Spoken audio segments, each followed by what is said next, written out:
کے حوالے سے کہ آپ ان کی تربیت کرنے والے ہیں، ٹھیک ہے، آپ ان کی تربیت پر توجہ دیں، ان کے مالک بن کر یعنی ان پر مسلط ہونے کی کوشش نہ کریں، ان کی تربیت پر توجہ دیں۔ آپ سے قیامت کے دن اللہ پوچھے گا کہ آپ نے اپنے بچے کی تربیت کی تھی یا نہیں کی تھی، یہ نہیں پوچھیں گے آپ سے کہ آپ ان پر مالک بنے ہوئے تھے یا نہیں بنے ہوئے تھے۔ آپ کا بچہ،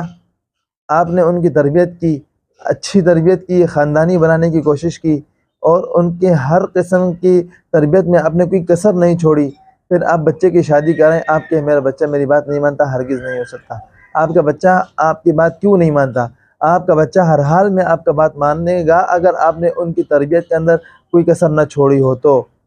آپ اپنے بچے کے مربی ہیں، آپ نے تربیت کے اندر کمی چھوڑی ہے، یا اب جب آپ نے تربیت کے اندر کمی چھوڑی تو آپ